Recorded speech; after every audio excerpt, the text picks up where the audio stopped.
আপনাদের হাটহাজারিতেও এই জাতীয় মুসল্লি আছে কি না শুধু আমাকে একটু ইনফরমেশন দিবেন, আমাকে একটু বলবেন, রিপোর্ট করবেন। এই রুকু আর সেজদাটাই দেখাই। আমি সুন্নত তরিকার রুকু দেখাচ্ছি না, জেনারেল একটা রুকু দেখাচ্ছি। ভালো করে দেখেন। সামি আল্লাহু লিমান হামিদ, আল্লাহু আকবার। এই পদ্ধতিতে রুকু থেকে সেজদা যাওয়ার মুসল্লি হাটহাজারী এলাকাতে আছে? আছে। আর একটা দেখাচ্ছি, দেখবেন ভালো করে। আল্লাহু আকবার, আল্লাহু আকবার। এই জাতীয় সেজদা দেওয়ার মুসল্লিকে আপনাদের হাটহাজারীতে আছে? আর একটা মাসলা দেখাই, দেখবেন, আমার মুখের দিকে তাকাবেন।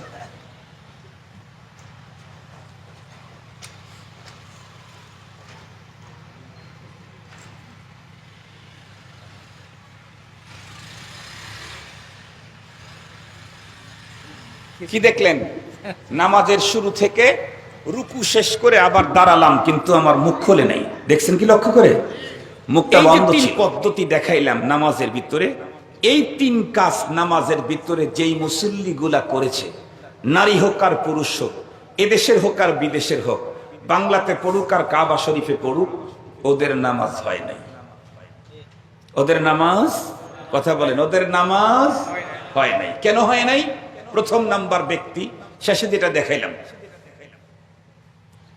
বলেন তো দেখি, নামাজের যে ফরজগুলি আছে তার ভিতরে একটা হলো তাকবীরে তাহরিমা বলা। তাকবীরে তাহরিমা কোনটা? মাশাআল্লাহ, এটা তো তাকবীরে তাহরিমা না। তাকবীরে তাহরিমা কোনটা? আল্লাহু আকবার। এই শব্দটাই হলো তাকবীরে তাহরিমা। এটা হলো ফরজ, এটা দিয়ে নামাজ স্টার্ট হবে, শুরু হবে। খুব ভালো করে বুঝবেন। অনেক মানুষকে দেখা যায় হাত উঠাইছে, হাত বেঁধেছে, কিন্তু আল্লাহু আকবার বলেছে, মুখ দিয়ে বলে নাই, দিলে দিলে বলেছে। যেমন আমি কিছুক্ষণ আগে দেখাইলাম, মুখ খুলি নাই, আল্লাহু আকবার বলেছি, সানাও পড়েছি, সূরাতুল ফাতিহাও পড়েছি, তাকবীরাতে ইন্তেকালিয়া, আল্লাহু আকবার, সামি আল্লাহু লিমান হামিদা, এটাও বলেছি, বাট বলেছি মুখ দিয়ে না, দিলে দিলে। হুজুর দুইজন আছেন এখানে, আরো উলামায়ে কেরাম আছেন, জিজ্ঞেস করেন নামাজের ভিতরে দিলে দিলে পড়লে এটা শরীয়ত গ্রহণ করবে কিনা? কখনোই না। ইসলামের মূল রুকুন পাঁচটার অন্যতম একটা হলো সালাত। ঈমানের পরে সবচাইতে গুরুত্বপূর্ণ রুকুন হলো সালাত। খুব ভালো করে বুঝবেন, বুনিয়াল ইসলাম আলা খামস, ইসলামের বুনিয়াদ পাঁচটা। এর ভিতরে দুইটা সবার জন্য না, সেটি হচ্ছে যাকাত এবং হজ। সব মানুষের জন্য না, এটা হলো যারা মালদার তারা এটা আমল করতে পারবে, তাদের জন্য এটা করতে হবে। বিশ্বাস করতে হবে সবগুলাই, কিন্তু আমল করার মতো সুযোগ সবার নাই। যাদের যাকাত, তাদের নির্ধারিত মাল নির্ধারিত কোঠায় পুষলে তারপরে যাকাত। তাহলে এই দুইটা সবাই তো পালন করতে পারে না। তাহলে পালন করতে পারে আর কয়টা? ঈমানের পরে আর দুইটা। দুইটার ভিতরে একটা হলো ইয়ারলি, বাৎসরিক ইবাদত, সেটি হচ্ছে সিয়াম। আপনারা প্রতিদিনে সিয়াম পালন করেন না বৎসরে একবার এক মাস? বৎসরে একবার এক মাস। তাহলে বাৎসরিক আমল হলো সিয়াম। তো এই বাৎসরিক আমল প্রতিদিন ইসলামের কোন রুকুন মানুষ পালন করবে? মনে রাখবেন, ইসলামের পাঁচটা রুকুনের একটা হলো প্রতিক্ষণ, আর একটা হলো প্রতিদিন। একটা হলো কি বলেন? প্রতিক্ষণ, আর একটা হলো প্রতিদিন। প্রতিদিন সেটি হচ্ছে সালাত, দৈনিক 5 বার। কিন্তু সালাত দৈনিক 5 বার, জোহরের সালাত টাইম যদি 2.5 ঘন্টা 3 ঘন্টা থাকে, 15 মিনিটে জোহরের সালাতটা আদায় করে নিলে আর 2.5-3 ঘন্টা তার জিম্মায় এ আমলটা নাই। কি বলেন? আসরের সালাত 2 ঘন্টা ধরে নেন, 10 মিনিটে এ আমলটা করে ফেললে আর অবশিষ্ট টাইম আপনার জিম্মায় এ আমলটা নাই। কিন্তু ঈমান এটি একদম ব্যতিক্রম।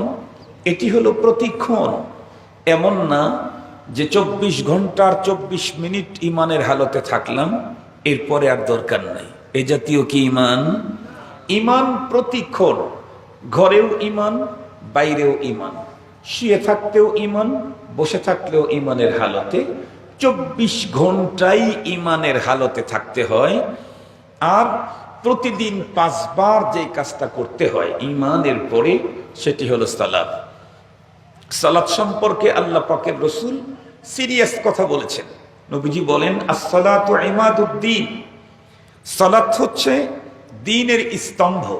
মান আকামাহা ফাকাদ আকামাদ্দীন, যে নামাজকে কায়েম করলো সে যেন দ্বীনকেই কায়েম করলো।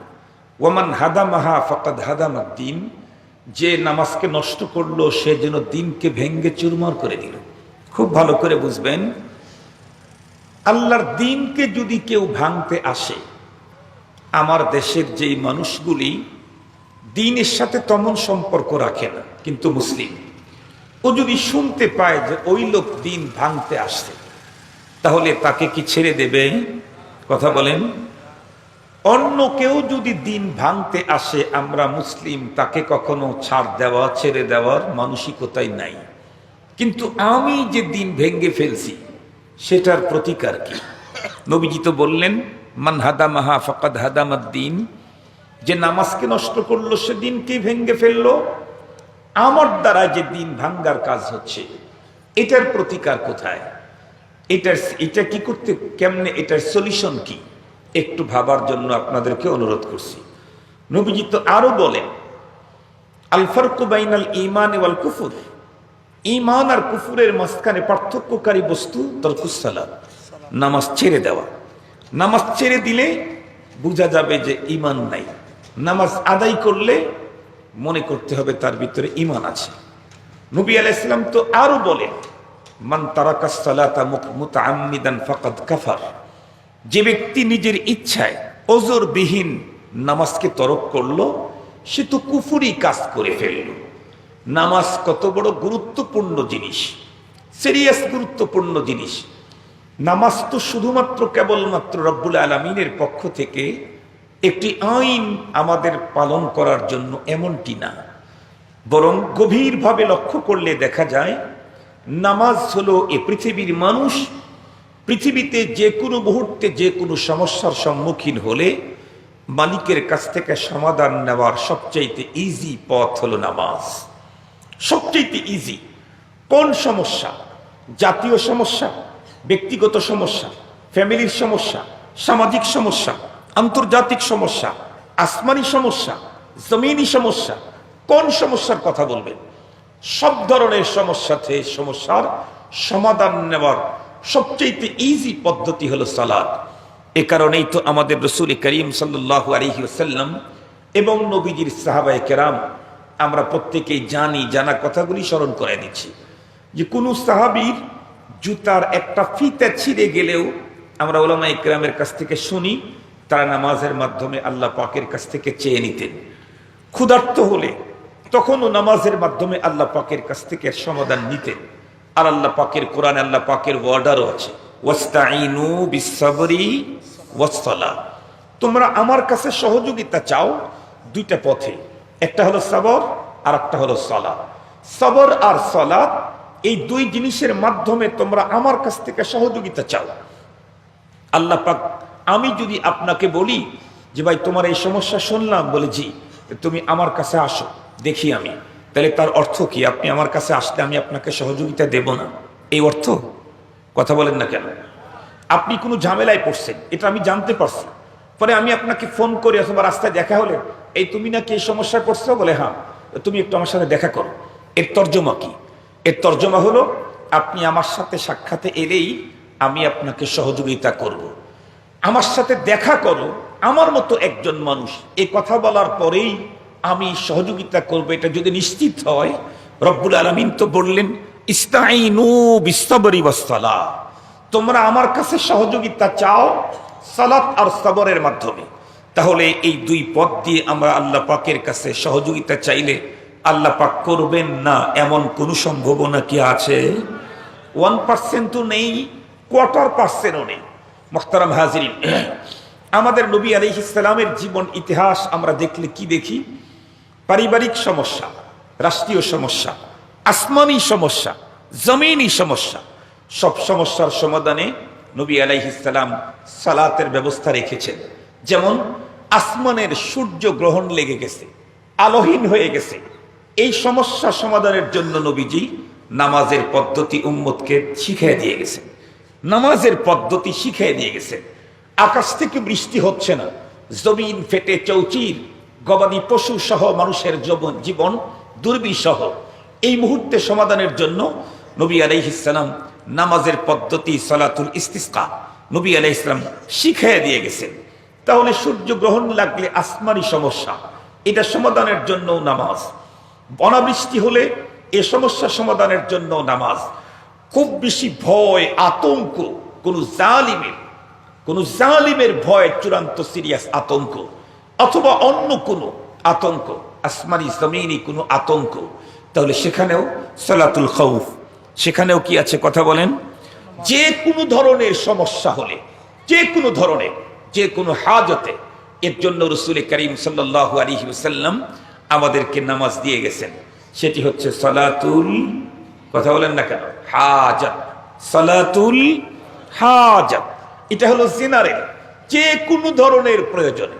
জুতার ফিতা ছিঁড়ে গেছে, ছোট্ট একটা আঘাতপ্রাপ্ত হয়েছে, সন্তান কোথাও গেছে, ইমিগ্রেশনে প্রবলেম হয়েছে, ইমিগ্রেশনে ঝামেলা হয়েছে, যত জায়গায়, ঘরে হোক, বাইরে হোক, জমিনের হোক, আসমানের হোক, আপনি ছোট কারো দ্বারায় আক্রান্ত হন, বড় কারো দ্বারায় আক্রান্ত হন, সব ধরনের সমস্যা সমাধানের জন্য জেনারেলি হলো সালাতুল হাজাত। মনে থাকবে তো? কিন্তু দুঃখের কথা হলো, শুধু কি তাই? নামাজ শুধু আল্লাহ পাক রব্বুল আলামিন তার কাছ থেকে বান্দা পৃথিবীতে চলতে যে কোনো সময় যে কোনো সমস্যার সমাধানের জন্য একটা মাধ্যম, এমনটি শুধু না, বরং রব্বুল আলামিন আমাদেরকে জান্নাত দান করবেন, আমাদেরকে একটা কোয়ালিটি অর্জন করতে বলেছেন। এই কোয়ালিটি অর্জন করলে তোমরা আমার কাছে জান্নাত পাবে। সেই কোয়ালিটি অর্জন করতে চাইলে আমার জন্য যা দরকার, সেই বস্তুটার ব্যবস্থা হবে সালাতের মাধ্যমে। সেই জিনিসের ব্যবস্থা হবে কিসের মাধ্যমে? সালাতের মাধ্যমে। আল্লাহ পাকের কোরআনে আল্লাহ তাআলা বলেন, ইন্নাস সালাতা তানহা আনিল ফাহশাই ওয়াল মুনকার। নিঃসন্দেহে নামাজ মানুষকে অন্যায় অশ্লীলতা থেকে রক্ষা করবে, এটা কোরআনে পাকের কথা। এরপরে আবার ইন্না, রব্বুল আলামিনের নরমাল কথাই তো মহা সত্য। এরপরে আবার তাকিদ করে বলেছেন নিশ্চয়ই। আল্লাহ যদি এমনি বলেন একটা কথা, তাইলেই তো মহা সত্য। এরপরে রব যদি বলেন নিশ্চয়ই, তাহলে এর উপরে তো সত্য আর পৃথিবীতে কিছুই হতে পারে না। রব্বুল আলামিন বললেন নিশ্চয়ই নামাজ অন্যায় অবিচার অশ্লীলতা থেকে মানুষ নামাজিকে রক্ষা করবে। কিন্তু বলুন, আমাদের সমাজে আমাদের নিজেদের যে অবস্থা, সমাজের যে অবস্থা, তাতে কি দেখি? আমাদের দেশে আমরা নামাজেও প্রথম কাতার, সুদ খাইতেও প্রথম সিরিয়ালে, নামাজেও প্রথম কাতারে, ঘুষ খাইতেও প্রথম সিরিয়ালে, নামাজেরও প্রথম কাতারে, আবার 31st নাইট উদযাপনেও প্রথম সিরিয়ালে, নামাজেও প্রথম কাতারে, নারীদেরকে নিয়ে আড্ডা দিতেও প্রথম সিরিয়ালে, নামাজেও প্রথম কাতারে, বেহায়া বেপর্দা চলতেও প্রথম কাতারে, প্রথম সিরিয়ালে। এক কথা, আমরা দেখছি নামাজ পড়ছি, কিন্তু আমাদের নামাজ আমাদেরকে অন্যায় অশ্লীলতা থেকে রক্ষা করতে পারছে না। কথা বলেন না কেন? সত্য কথা বলতেছি না মিথ্যা কথা বলতেছি? ফাও বলতেছি না বাস্তব বলতেছি? বাস্তব। তাহলে এখানে অপশন দুইটা। হয়তো আল্লাহ পাকের বক্তব্যটা কি বলবো, অথবা আমার নামাজে ঝামেলা। হয়তো রব্বুল আলামিনের বক্তব্যে আমি ঝামেলা শব্দ ব্যবহার করার সাহস করছি না, না হয় আমার নামাজে ঝামেলা। বলেন তো দেখি, এখানে কোনটাতে ঝামেলা হওয়ার সম্ভাবনা? আমার নামাজে। নিশ্চিত রব্বুল আলামিনের বক্তব্যে কোনো কথা বলেন, কখনোই না, কোনো দিনই না, কখনোই না আমার নামাজেই ঝামেলা। মনে রাখবেন কথাগুলি, যে নামাজ আমাকে অন্যায় অবিচার অশ্লীলতা থেকে রক্ষা করতে পারছে না দুনিয়াতে, সে নামাজ আমাকে পরপারে জাহান্নাম থেকে মুক্তি দিতে পারবে, এভাবে বিশ্বস্ত হওয়াটা যায় না, এই আশা করা যায় না। এই নামাজ তো আমাকে গুনাহ থেকেই বাঁচাইতে পারে না, আগুন থেকে বাঁচাবে কেমনে? তাহলে সমস্যাটা কোথায়? নামাজ তো পড়ছি, সমস্যাটা কোথায়? মনে রাখবেন, খুব ভালো করে মনে রাখবেন কথাগুলি। একটা কথা মনে রাখবেন, প্রথমে একটা জিনিস আগে শুদ্ধ হতে হবে। এরপরে ওই জিনিসটা সুন্দর হতে হবে, এরপরে সেই জিনিসটা কবুল হবে। কবুল যখন হবে তখন ওই জিনিসটার পারপাসে যত ওয়াদা আছে সব আমি পেয়ে যাব। যেমন হাদিসে পাকের মধ্যে এসেছে, আমি যে হাদিস পড়েছি এই হাদিসে পাকের মধ্যে রাসূল করিম সাল্লাল্লাহু আলাইহি ওয়াসাল্লাম বলেন যে নামাজিরা যদি কিছু কন্ডিশন নিয়ে নামাজ পড়ে তাহলে আল্লাহ পাকের পক্ষ থেকে ওই নামাজিদের জন্য প্রতিশ্রুতি আছে কি, আইয়াগফিরালা, ও নামাজির তামাম জীবনের সকল গুনাহ আল্লাহ তাআলা মাফ করে দিবেন। কিন্তু সব নামাজির জন্য প্রতিশ্রুতি নেই, বিশেষ কোয়ালিটির নামাজির জন্য প্রতিশ্রুতি আছে। তো আমরা একটু দেখি তো আমার নামাজটা সেই কোয়ালিটিতে ঢুকছে কিনা, একটু দেখি, 2 মিনিট পরে দেখি। তার আগে একটা কথা আপনাদেরকে শুনাইতে চাই, খুব ভালো করে বুঝবেন। প্রথমে হলো একটা জিনিস শুদ্ধ হতে হবে। জিনিসটা যদি অশুদ্ধ হয় তাহলে এটা গ্রহণ হওয়ার কোনো প্রশ্নই ওঠে না। শুদ্ধ হওয়ার পরে গ্রহণ হইতেও পারে, নাও হইতে পারে। যদি সুন্দর হয় তাহলে গ্রহণ হওয়ার সম্ভাবনাটা অনেক বেশি। যেমন আপনাদের পাশের কোনো মসজিদে ইমাম বা খতিব নিয়োগের বিজ্ঞপ্তি দিলেন, 3 জন দরখাস্ত লিখেছেন, সহস্তে দরখাস্ত দিতে হবে। তো একজন দরখাস্ত লিখছে, দরখাস্তটাই ভুল, এটি কি গ্রহণ হওয়ার কোনো সম্ভাবনা? বুঝেন তো আমার কথা? এটা কি গ্রহণ হওয়ার কোনো সম্ভাবনা নেই। কেন? দরখাস্তই ভুল, এটা গ্রহণ হয় কেমনে? দ্বিতীয় নম্বর হলো আরেকজন লিখছে দরখাস্ত শুদ্ধ, আরেকজন লিখছে দরখাস্ত শুদ্ধ সুন্দর, শুদ্ধ আবার সুন্দর। বলেন তো দেখি এই দুইটার ভিতরে কোনটা আপনি চয়েস করবেন? কথা বলেন তো। আপনি যদি আপনার এক ইমাম নিয়োগের ব্যাপারে শুধু শুদ্ধ না সুন্দরটা যদি চয়েস করেন, তো রব্বুল আলামিন নামাজের ব্যাপারে শুধু শুদ্ধ কেন সুন্দরটাই চয়েস করবেন। আল্লাহ পাকের রাসূল তাই বলছেন, খামসু সালাওয়াতিন ইফতারাদাহুন্নাল্লাহ মান আহসানা ওযুআহুন্না, মান আহসানা ওযুআহুন্না ওয়া সাল্লাহুন্না লিওয়াক্তিহিন্না ওয়া আতাম্মা রুকুআহুন্না ওয়া খুশুআহুন্না কানা লাহু আলাল্লাহি আহদুন আন ইয়াগফিরা লাহু। কথাটা আমি আরো একটু পরে যাচ্ছি, খুব ভালো করে বুঝবেন। এখন আমি আমার নামাজটাকে শুদ্ধ করার জন্য কিছু নিয়ম আছে। আমার নামাজটাকে শুদ্ধ করার জন্য কি আছে ভাই? কিছু নিয়ম আছে। আমার নামাজটা যদি অশুদ্ধ হয় প্রথমেই, তাহলে এটি তো গ্রহণ হওয়ার কোনো সম্ভাবনাই, কথা বলেন, কথা বলেন, কোনো সম্ভাবনা নাই। তো আমি যে নামাজ পড়ছি এ নামাজটা কি হচ্ছে? আমরা নামাজ পড়লে কি সেটা কবুল হয়ে যাবে, সেটা গ্রহণ হবে? খুব ভালো করে বুঝবেন। প্রথম নাম্বার কথা হলো আমার নামাজটা তো শুদ্ধই হচ্ছে না। নামাজ শুদ্ধ হওয়ার জন্য 2 রকমের, পুরা নামাজের ভিতরে যে কাওয়ানিনগুলি আমরা মানি, নামাজের ভিতরে যে কাজগুলি করি, এই কাজগুলি 3 কোয়ালিটি। কিছু কাজ এমন আছে যেগুলি ইচ্ছায় অনিচ্ছায় ছাড়া পড়লে নামাজটাই শেষ হয়ে যায়, এটাকে রিপিট করার কোনো সুযোগ নাই, এগুলাকে বলা হয় ফারায়েজে সালাত। কিছু কাজ এমন আছে যেগুলি ভুলে ছাড়া পড়লে সহু সেজদা দিলেই নামাজটা সহি হয়, ইচ্ছাকৃত ছেড়ে দিলে সহি হয় না, এগুলাকে বলা হয় ওয়াজিবাতে সালাত।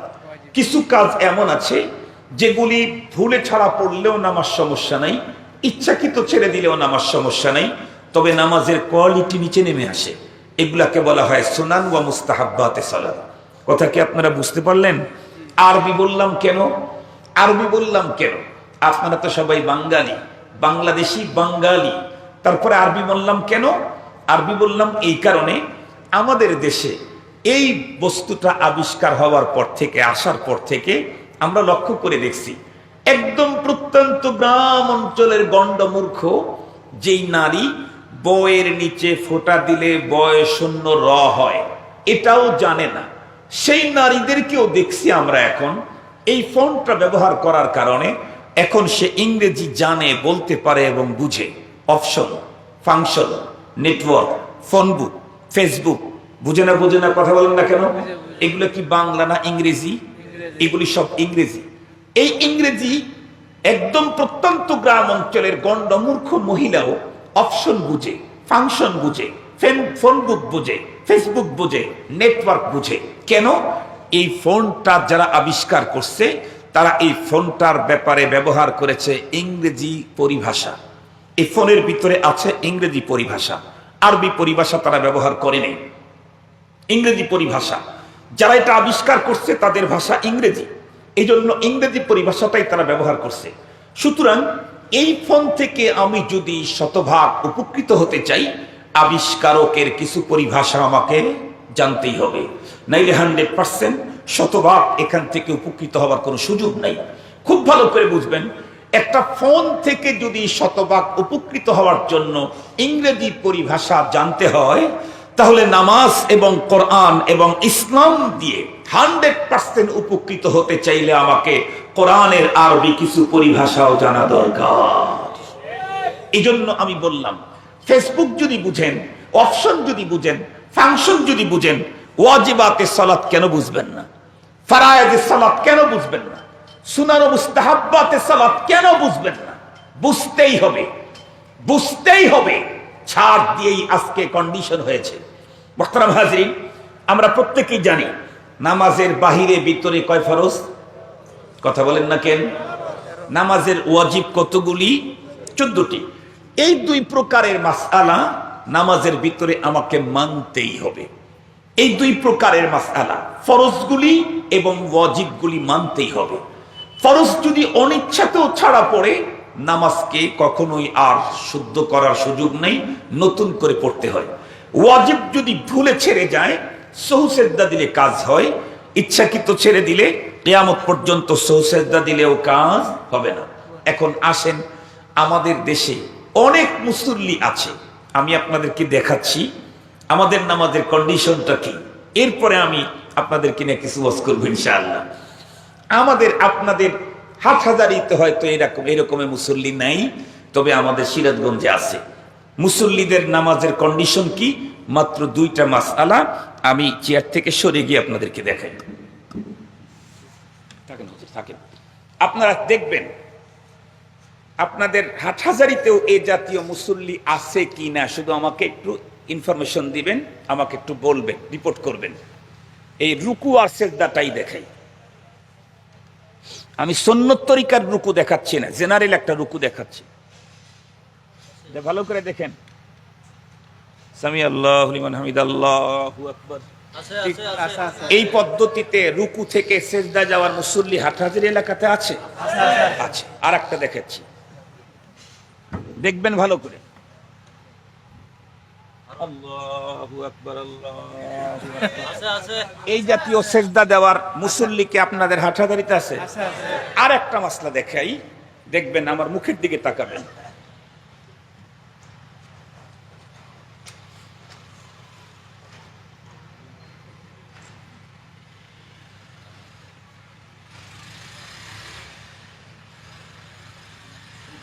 কি দেখলেন?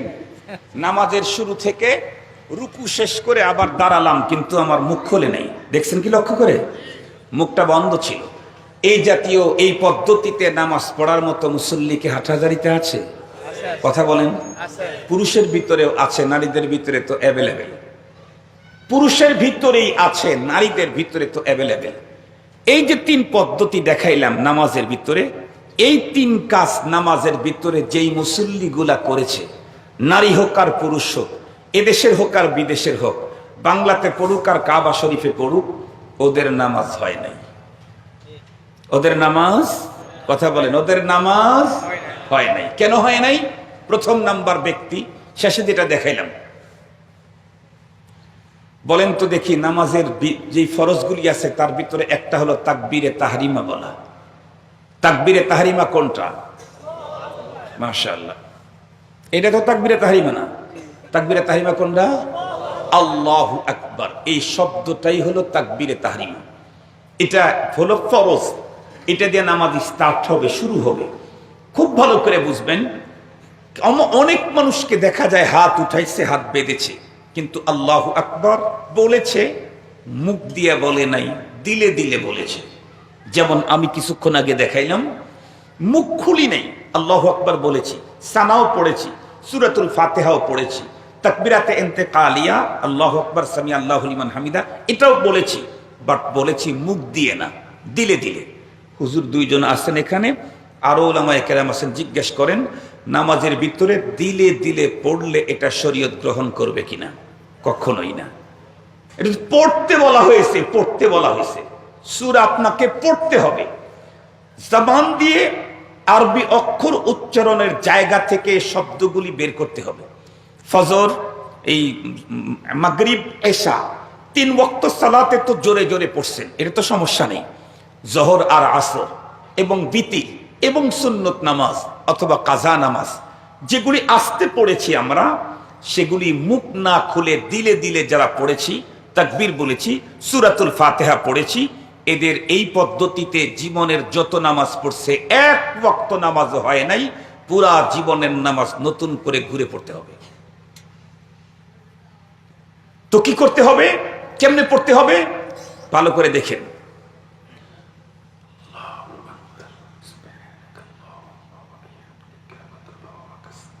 শুনছেন কিছু? আমি মুখটা একদম মাউথপিসের কাছে নিয়েছি যাতে আপনারা শুনেন। আমি এখানে নিলে তো আপনারা শুনতে পাবেন না। মুখ দিয়ে অক্ষরগুলি উচ্চারণ, শব্দগুলি উচ্চারণ করতে হবে, বাট উচ্চারণের শব্দটা অন্যের কান পর্যন্ত যাবে না, আমার নিজ কান পর্যন্ত আসবে। নিজের কানে যদি সমস্যা থাকে, হুজুর আমি আমার কানে শুনাইতে থাকলে পাড়ার লোকেরা জেনে ফেলবে, এত বড় হয় আমার কানে সমস্যা, তো অসুবিধা নেই, আপনার কান কেউ শুনাইতে হবে না, তবে ঠোঁট নড়ায়া কণ্ঠনালী ব্যবহার করে আরবি মাখরাজের জায়গা থেকে অক্ষরগুলি উচ্চারণ করতেই হবে, তাছাড়া নামাজ হবে না। রুকু থেকে সোজা হয়ে দাঁড়ানো কি কথা বলেন? ওয়াজিব। রুকু থেকে সোজা হয়ে দাঁড়ানো ওয়াজিব। কতটুক সময়? কমপক্ষে 1 তাসবিহ পরিমাণ সুবহানাল্লাহ এই শব্দটা বলতে যতটুকুন টাইম লেগেছে, এতটুকুন টাইম রুকু থেকে সোজা হয়ে দাঁড়াতেই হবে। আপনি কোনো দোয়া পড়লেন না, রুকু থেকে সোজা হয়, অসুবিধা নেই, নামাজের কোয়ালিটি নিম্নমানের হবে, কিন্তু নামাজ সহি হবে। আর আপনি দাঁড়াইলেনই না, রুকু থেকে সোজা হওয়ার আগেই সেজদায় চলে গেলেন, তাহলে আপনার নামাজ শেষ। কেন? আপনি ওয়াজিব তরক করেছেন নিজের ইচ্ছায় না ভুলে? ইচ্ছাকৃত হয়েছে না ভুলে হয়েছে? ইচ্ছাকৃত তো অজীব তরক করলে কিয়ামত পর্যন্ত সেজদা লাগাইলেও নামাজ সুন্দর হবে না। মুহতারাম হাজরিন, খুব ভালো করে মনে রাখবেন। এই জন্যই রাসূল করিম সাল্লাল্লাহু আলাইহি ওয়াসাল্লাম হাদিসে পাকের মধ্যে স্পষ্ট বর্ণনা করেছেন। আমাদের উলামায়ে কেরাম বলেন, তুমি তোমার নামাজটাকে যদি শুদ্ধ করতে চাও, বিশেষ করে যদি সুন্দর করতে চাও, তাহলে তোমাকে নামাজের প্র্যাকটিক্যাল প্রশিক্ষণ নেওয়া ছাড়া কশিনকালে নামাজকে সুন্দর করার কোনো সুযোগ নেই। শুদ্ধ হয়তো হতে পারে, কিন্তু সুন্দর করতে চাইলে এটা প্রশিক্ষণ নেওয়া ছাড়া কখনোই সম্ভব না। কিন্তু দুঃখের সাথে বলতে হয়, আমার দেশের মানুষ অধিকাংশ নামাজির কন্ডিশন হলো ছোটবেলায় বাবা, দাদা, চাচা, মামা এদের হাত ধরে জুমাবারে মসজিদে যাওয়া শিখছে। কথা কি বাস্তব মনে হচ্ছে না আপনাদের? এই সেই থেকে আল্লাহ পাক মসজিদের সাথে সম্পর্ক রেখে দিয়েছেন। এখন উনি জান আসেন, 70 বছর হয় নামাজ পড়েন উনি। মহল্লার ভিতরে সর্বপ্রথম ফজরের টাইমে উনি ঘুম থেকে জাগেন, বাড়ি থেকে মসজিদ পর্যন্ত আসসালাতু খায়রুম মিনান নাওমের ধ্বনি দিতে দিতে সকালবেলায় মানুষদেরকে সালাতের জন্য ডাকতে ডাকতে যান।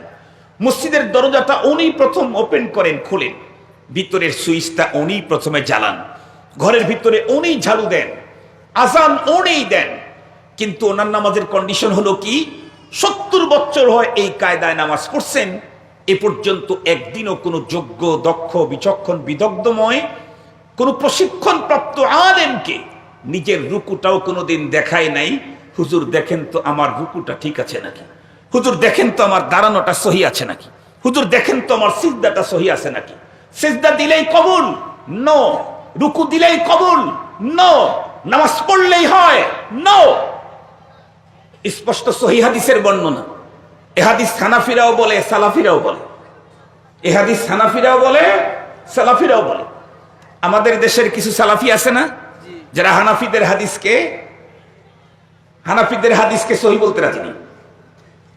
কিন্তু এই হাদিস ওরাও বলে, আমরা তো বলি ওরাও বলে। কি? রাসূল করিম সাল্লাল্লাহু আলাইহি ওয়াসাল্লামের জীবদ্দশায় মসজিদে নববীতে গ্রাম্য এক সাহাবী আসলেন। উনি নামাজ পড়ার নিয়তে এসেছিলেন, জামাতের সাথে পড়বেন। গ্রাম্য মানুষ, আস্তে আস্তে জামাত শেষ হয়ে গেছে। তো মসজিদে নববীতে ঢোকার পরে এখন কি উনি কি নামাজ না পড়ে চলে যাবেন? না, উনি ওখানে নামাজ পড়লেন। নামাজ পড়ার পরে নবী আলাইহিস সালামের সাথে সাক্ষাতের জন্য আগায় গেলেন। নবী আলাইহিস সালাম সাহাবীকে ডেকে বললেন, ইরজি ফাসাল্লি ফা ইন্নাকা লাম তুসাল্লি। এই মেয়ে, তুমি আবার ঘুরে যাও আগের জায়গায় গিয়ে নামাজটা পড়ে নাও, তোমার নামাজ হয় নাই। সাহাবী আবারও ঘুরে গেলেন, যায়া নামাজ পড়লেন আগের পদ্ধতিতেই। এসে নবীজির কাছে সাক্ষাৎ করলেন, নবীজি আবার বললেন, ইরজি ফাসাল্লি ফা ইন্নাকা লাম তুসাল্লি। এই মেয়ে, ঘুরে যাও, তুমি নামাজ পড়ছো, তোমার নামাজ হয় নাই। সাহাবী আবারও গেলেন, যায়া একই পদ্ধতিতে আবারও নামাজ পড়লেন। নবীজির কাছে আসলে নবীজি বললেন, ইরজি ফাসাল্লি ফা ইন্নাকা লাম তুসাল্লি। সাহাবী তখন উত্তর করলেন, হুজুর, আমাকে যতবার ফেরত দিবেন আমি তো এই ডিজাইন, এই পদ্ধতি জানি, এছাড়া ভিন্ন কোনো পদ্ধতি আমার জানা নেই। খুব ভালো করে বুঝবেন। প্রথম কথা হলো, এই সাহাবী কি নামাজ পড়তে রুকু বাদ দিয়েছিল? এই সাহাবী কি সেজদা ছাড়া নামাজ পড়েছে? এই সাহাবী কি নামাজে কোরআন শরীফ পড়ে নাই? এই সাহাবী কি কওমা জলসা করে নাই, কিয়াম করে নাই? সবই করেছে। তারপরে নবীজি বললেন, ইরজি ফাসাল্লি ফা ইন্নাকা লাম তুসাল্লি। মুহতারাম হাজিরিন, কারণ নামাজ আল্লাহর দরবারে কবুল করাইতে চাইলে মনে রাখবেন, নামাজটা মহানবী সাল্লাল্লাহু আলাইহি ওয়াসাল্লামের সুন্নতি ডেকোরেশনে সুন্দর করা লাগবে। নামাজের ডেকোরেশন হবে নবীজির সুন্নত দিয়ে। সুন্দর যখন হবে তখন মালিকের দরবারে কবুল হবেই হবে। নবী আলাইহিস সালামকে যখন সাহাবী বললেন, হুজুর, আমি এই পদ্ধতি জানি, এছাড়া জানি না, তখন নবী আলাইহিস সালাম নামাজের বাস্তব আমলি প্রশিক্ষণ দিলেন। দেওয়ার পরে বললেন, নামাজটা দেখায়া বললেন, সল্লু কামা রাআইতুমুনি উসাল্লি। তোমরা পুরুষেরা আমাকে যেইভাবে নামাজ পড়তে দেখলে সেইভাবে নামাজ পড়বা। তোমরা পুরুষেরা আমি যেইভাবে নামাজ পড়লাম সেইভাবে নামাজ পড়বা। মুহতারাম হাজিরিন, কি বোঝা গেল? নামাজ শুদ্ধ এবং সুন্দর করতে চাইলে প্রশিক্ষণের কোনো বিকল্প নাই। আমি আগেই বলেছি, অশুদ্ধ তো গ্রহণই হবে না। গ্রহণ করাইতে চাইলে শুধু শুদ্ধ না, বরং সুন্দর করতে হয়। গ্রহণ করাইতে চাইলে শুধু শুদ্ধ না সুন্দর, সুন্দর করতে হয়। আমাদের রাসূল করিম সাল্লাল্লাহু আলাইহি ওয়াসাল্লাম তাই বলেন, খামসু সালাওয়াতিন ইফতারাদাহুন্নাল্লাহ। আল্লাহ পাক রব্বুল আলামিন 5 ওয়াক্ত সালাত ফরজ করেছেন। মান আহসানা ওযুআহুন্না, যে ব্যক্তি ওযুটাকে অতি সুন্দর করবে, ওযুকে অতি সুন্দর করবে। আহসান বলেছেন নবীজি, অতি সুন্দর করতে হবে ওযু। ওয়া সাল্লাহুন্না লিওয়াক্তিহিন্না ওয়া আতাম্মা রুকুআহুন্না ওয়া খুশুআহুন্না কানা লাহু আলাল্লাহি আহদুন আন ইয়াগফিরা লাহু। 4 কোয়ালিটি, 4 শর্ত মেইনটেইন করে যেই মানুষ নামাজ আদায় করবে, আল্লাহ পাকের রাসূল বলেন, ওই নামাজের জন্য আল্লাহ পাকের পক্ষ থেকে প্রতিশ্রুতি, আইয়াগফিরা লাহু, তার জীবনের গুনাহ মাফ করে দিবেন। ওয়ামান লাম ইয়াফআল, যে ব্যক্তি এই 4 জিনিস মেইনটেইন না করে সালাত আদায় করবে, আল্লাহ পাকের রাসূল বলেন, ফালাইসা লাহু আলাল্লাহি আহাদ। ওই নামাজি নামাজ পড়লো, কিন্তু ওর জন্য আল্লাহ পাকের কোনো প্রতিশ্রুতি, কথা বলেন, ওর জন্য আল্লাহ পাকের কোনো প্রতিশ্রুতি, মুআহাদা কিচ্ছু নাই। ইনশাআ গফার আলা, আল্লাহ চাইলে মাফ করবেন। ওয়া ইনশাআ আযাবা, আল্লাহ পাক চাইলে আযাব দিবেন, শাস্তি দিবেন। যেই 4 জিনিসকে সামনে রেখে সালাত আদায় করতে হবে, সেই 4 জিনিসের প্রথমটাই নবীজি বলেছেন, মান আহসানা ওযুআহুন্না, যে ব্যক্তি তার ওযুটাকে সুন্দর করবে। ওযু করলেই হবে না, ওযু সুন্দর হতে হবে। ওযু সুন্দর করতে হবে, অতি সুন্দর। মুহতারাম হাজিরিন, ওযু সুন্দর করতে চাইলেও ওযুর প্রশিক্ষণ নিতে হবে। শুধুমাত্র কেবলমাত্র মাসআলা পড়বেন, আর যত আইম্মায়ে মুস্তাহিদিন আছে তাদের সকলের ইখতিলাফাতকে মুখস্থ করে আপনি ওযু করা শুরু করবেন কিতাব পড়ে পড়ে, জীবনে কোনোদিন প্রশিক্ষণ নেবেন না।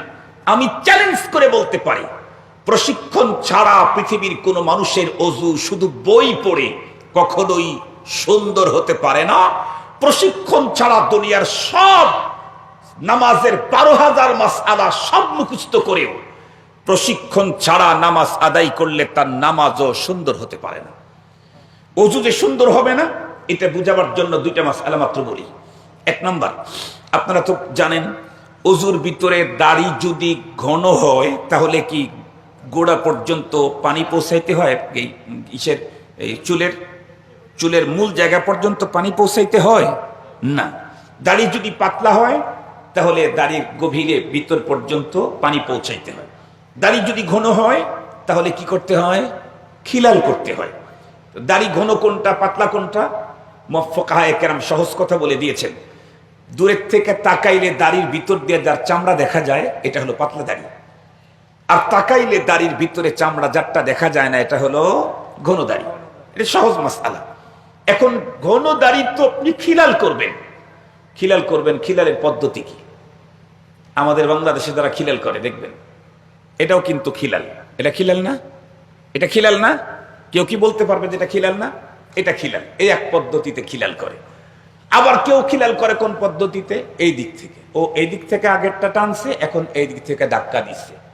ওই যে বিভিন্ন ইয়ের দরজা দেখেন না, গ্লাসের দরজা, ওই দিকে ধাক্কা দিলেও খোলে, টান দিলেও খোলে, দেখেন না আপনারা? তো এই পদ্ধতিতে যদি করেন এটাও খিলাল, এই পদ্ধতিতে যদি করেন এটাও খিলাল। মাগার সুন্নত কোনটা? সুন্নত এইটাও না, এটাও না। সুন্নত এইটাও না, এটাও না। সুন্নত হলো এইটা। দেখছেন কি? বুঝলেন কি? এটা হলো সুন্নত। হাতের তালু সামনের দিকে থাকবে, এটা হলো দাড়ি খিলালের সুন্নত তরিকা। এখন বলেন, কিয়ামত পর্যন্ত যদি বাংলা, আরবি, উর্দু, ফার্সি, আরো দুনিয়ার যত ভাষা আছে সব ভাষার অজুর কায়দা পড়তেন, জীবনেও কোনোদিন আপনার দাড়ি খিলাল হইতো, কিন্তু সুন্দর সুন্নত তরিকায় হইতো না। এইটা হলো সুন্নত। এবারে আসেন গর্দান মাসেহ করা। গর্দান মাসেহ করা আছে না? গর্দান মাসেহ করা গুরুত্বপূর্ণ সুন্নত এবং অনেক ফায়দা। স্বাস্থ্যগত যে কি ফায়দা এটা শুনলে তো অবাক হয়ে যাবেন। যেই মুসলমানেরা প্রতিদিন কমপক্ষে কন্টিনিউ 5 বার অজু করবে, আর অজু করতে গর্দান মাসেহ করবে, আশা করা যায় এই লোকটার ব্রেন স্ট্রোক হওয়ার সম্ভাবনা 50% কমে যাবে। কারণ ব্রেন স্ট্রোক হলো মাথার ভিতরকার রগগুলি যখন সরু হয়ে যায়, চিকন হয়ে যায়, তখন ভিতরে রক্ত সঞ্চারিত হয়ে প্রবলেম হয়। ঘাড়ের এখানে যখন পানি দিতে থাকে তখন এই ভিতরের রগগুলি সতেজ থাকে। মুহতারাম হাজরিন, আর একটা সুন্নত আছে, এই সুন্নত যদি কেউ আমল করে তাহলে তার ব্রেন স্ট্রোক হওয়ার সম্ভাবনা 90% বিদায়। সেটা হলো 5 ওয়াক্ত সালাতের সময় মেসওয়াক করবে, তো মেসওয়াক করবে, মেসওয়াকটা ধরবে সুন্নত তরিকায়। মেসওয়াকটা ধরতে হবে কোন তরিকায়? সুন্নত তরিকায়। কলম আছে কারো কাছে? মেসওয়াক ধরতে হয় সুন্নত তরিকা কি আমি আপনাদেরকে এই দেখায় দিচ্ছি। এই যে দেখেন, এটা হলো সুন্নত তরিকা। মেসওয়াক, মেসওয়াক ধরবেন, ব্রাশ ধরবেন এইভাবে। এতে ফায়দা কি? আজকের আধুনিক বিজ্ঞানীরা গবেষণা করে দেখেছে, দেখেন আমাদের বাড়ি ঘরের এই যেখানে অনেকগুলি লাইট লাগানো আছে, লাইট তো ওই জায়গায়, সুইচ কিন্তু এই জায়গায়। ঠিক বললাম না? ঠিক বললাম? লাইট হলো ওই জায়গায়, সুইচ হলো এই জায়গায়। মানুষের মস্তিষ্ক সহ পুরা বডির ভিতরে যত পার্টস আল্লাহ লাগায় রাখছেন সবগুলার সুইচ আল্লাহ তাআলা হাতের ভিতরে দিয়ে রাখছেন। এখানেই শুধু আপনার ঘরের সুইচ হাত দিয়া না, আপনার বডির সুইচও হাতের মধ্যে। এই বৃদ্ধাঙ্গুলিতে আছে মস্তিষ্কের সুইচ। একজন মানুষ যখন প্রতিদিন এভাবে যখন মেসওয়াক করে, তো এই বৃদ্ধাঙ্গুলির উপরে এই মেসওয়াকের সাথে বারবার বারবার ধাক্কা লাগে, এরকম আঘাত লাগে, এটা বারবার বারবার স্প্রিং হতে থাকে। এর মাধ্যমে তার মস্তিষ্কের রগগুলিতে রক্ত চলাচলের সুইচটা বারবার বারবার হইতে থাকে, ব্যায়াম হতে থাকে। এই কারণে এই পদ্ধতিতে যদি কেউ মেসওয়াক করে তখন তার মস্তিষ্ক অর্থাৎ ব্রেন স্ট্রোক হওয়ার সম্ভাবনাটা 90% বিদায় হয়ে যায়। সুবহানাল্লাহি ওয়া বিহামদিহি। আরো অনেক কথা আছে, আজকের বিজ্ঞানীরা আমাদের নবীজির সুন্নতের উপরে গবেষণা করেছেন, সেগুলি আমি বলতে চাই না। আমার আজকে বলার উদ্দেশ্য হলো, আমাদের দেশের যেই সমস্ত নারী আর পুরুষেরা গর্দান মাসেহ করে, আমি নিজের চোখে যেটা দেখেছি তা থেকে বলছি। গর্দান মাসেহ করে হলো এরকম, দেখেন, আবারও দেখাইতেছি, দেখছেন নাকি? এই পদ্ধতিতে করেন না আপনারা? মেয়েরাও এই পদ্ধতিতে করে, ছেলেরাও করে। করে তো করে 3 বার করে, আমি দেখেছি অনেক মানুষই 3 বার মাসেহ করে। আসলে 3 বার মাসেহ করলে কি মাসেহ থাকে না গোসল হয়ে যায়? গোসল হয়ে যায়। গোসল মানে ধোয়া আর কি। 3 বার যদি আপনি ভিজা কোনো হাত কোনো জায়গায় 3 বার এরকম করেন, তাহলে এটা কি মাসেহ হইল? মানে ভিজা হাতটা ওখানে ঘুরায় দেওয়া হলো, না ধোয়ার মতো হয়ে পানি ওখানে জমে গেল? ওখানে পানি জমে যাবে বা একটু পানি টপকায় পড়বে, এটা তো গোসল। প্রথম নাম্বার কথা হলো, মাসহের ভিতরে সুন্নত হলো ইস্তেহাব। তাসলিস না, তাসলিস হলো গোসলের সুন্নত, ধোয়ার সুন্নত হলো তাসলিস 3 বার, আর মাসাহের সুন্নত হলো পুরাটাকে ঢেকে নেওয়া 1 বার। তারপরে সবচেয়ে গুরুত্বপূর্ণ কথা হলো কোন অংশ মাসাহ করলাম আমি তো পড়েছি গর্দান মাসাহ করা, যেই অংশ মাসাহ করার কথা ছিল সেটা আমি মাসাহ করি নাই, এই অংশ মাসাহ করছি, এটা মাকরুহ। এই অংশ মাসাহ করা মাকরুহ, মাসাহ করতে হবে এই অংশ। এই যে দেখেন, বুঝতে পারছি আপনাদেরকে, সারা জীবন মাসাহ করছেন এটা। এটা হয়েছে কেন, এই ঝামেলাটা হয়েছে কেন? মাসাহটা যে অংশ করা দরকার ছিল সেটা হয় নাই, অন্য অংশ হয়ে গেছে। কেন? পড়েছি তো আমি অনেক, কিন্তু প্র্যাকটিক্যালি, কথা বলেন না কেন, দেখি নাই।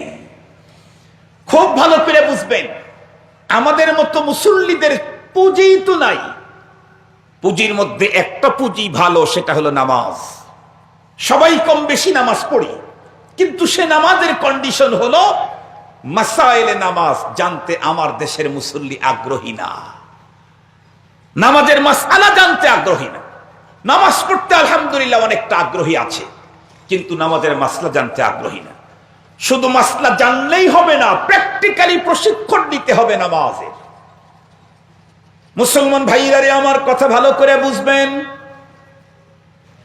নামাজ এবং অজুর প্র্যাকটিক্যালি প্রশিক্ষণ ছাড়া কখনোই যে আমার নামাজ আর অজু সুন্দর হবে না, এই বিষয়টা সুন্দর করে বুঝাবার জন্য আমি আমার পয়গম্বরের জীবনের একটা ঘটনা আপনাদেরকে শুনাই।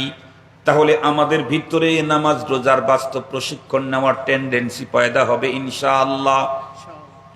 আপনারা প্রত্যেকেই জানেন, আমাদের পয়গম্বর জনাবে মুহাম্মদুর রাসূলুল্লাহ সাল্লাল্লাহু আলাইহি ওয়াসাল্লাম, উনি যখন যৌবন কাল ছিল, যখন জওয়ান ছিলেন, যুবক ছিলেন, ওনার তখন বন্ধুরা আমার জালওয়াত পছন্দ ছিল, লোকালয়ে থাকতে পছন্দ করতেন। গরিব দুঃখী অসহায় দুস্থ বন্ধুরা আমার মানুষদেরকে সেবা দেওয়া, তাদের উপকার করাই আমার পয়গম্বরের নেশা এবং পেশা। কোন অসহায় মানুষ দেখলেই পয়গম্বর তারে বন্ধুরা আমার সহযোগিতা করতেন। কোন দুস্থ মানুষ দেখলে তাকে পয়গম্বর মদত করতেন। কোন মজলুম পীড়িত মানুষ দেখলেই পয়গম্বর তাকে সাহায্য করার জন্য এগিয়ে যেতেন। পয়গম্বর তার আপনজন আত্মীয়দের খোঁজ খবর নেওয়া, এটা তো পয়গম্বরের নেশা আর পেশা।